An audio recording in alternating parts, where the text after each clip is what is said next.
ବୁଝ ସମସ୍ତ ଜାଗା ଦିଅ ଏଟା ବଢିଆ ନୂଆ ଗୀତ ପୁଣି ଶିଖିବା ହେଲା।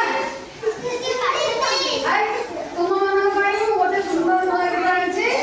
ଆଜି ଆମେ ନୂଆ ଗୀତ ଶିଖିବା। କଣ ନୂଆ ଗୀତ? ଆଚ୍ଛା ଆମେ ମାନେ କୋଉଠି ରହୁଛେ ଟିକେ କହିଲ? ଆଚ୍ଛା ଘର କୋଉଥିରେ ତିଆରି? ଇଟା ମାଟିରେ ଘର ତିଆରି ହେଲା। ଆଉ ଟିକେ ବେବେ ଆଗକୁ ଘୁଞ୍ଚି ଆସ ହେଲା। ଇଟା ମାଟିରେ ଘର ତିଆରି। ଆଚ୍ଛା ଆମ ଘର ତିଆରି ହେଇଛି ତମେ ଜାଣିଛ ନା ନାଇଁ? ସବୁ ଘର କୋଉଥିରେ ତିଆରି? ଘରେ ସବୁ କିଏ କିଏ ରୁହନ୍ତି? ଭଲ ହବ। ହଁ ଆଚ୍ଛା ଚାଳ ଘର କାହାର ଅଛି ଦେଖିଛ କି?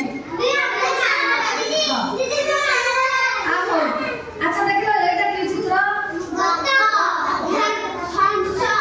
ହଂସ। ଆଚ୍ଛା ଏଇଟା କୋଉଥିରେ ତିଆରି ହେଇଛି? କାହା ଟିକିଲି? ଆଉ ଆଚ୍ଛା ଏଇଟା କଣ ଦେଖିଲ? ମଗର। ଏଇଟା ଏଇଟା କଣ ଦେଖିଲୁ? ଆତ। ଏଇଟା କଣ?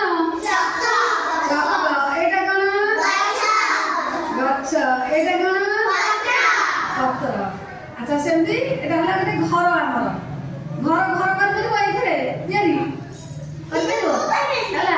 ତେଣୁ ସେ ଘର ଉପରେ ଆଜି ଆମେ ଗୋଟେ କବିତା ବୋଲିବା ହେଲା। ଭଲ ଆମେ ଯୋଉ ଘରେ ଜନ୍ମ ନେଇଛେ ସେ ଆମ ଘରେ ଜନ୍ମ ନେଇଛେ ଆମ ଘରେ ରହୁଛେ ଖାଉଛେ ପିଉଛେ ସେଇ ଘର ଉପରେ ଆଜି ବଢିଆ କବିତା ଗୋଟେ ମୁଁ ଗାଇବି। ତମେ ବି ମୋ ପଛେ ପଛେ ଗାଇବ। ବୋଲ ଏଇ ଘରଟିରେ ଜନ୍ମ ମୋର,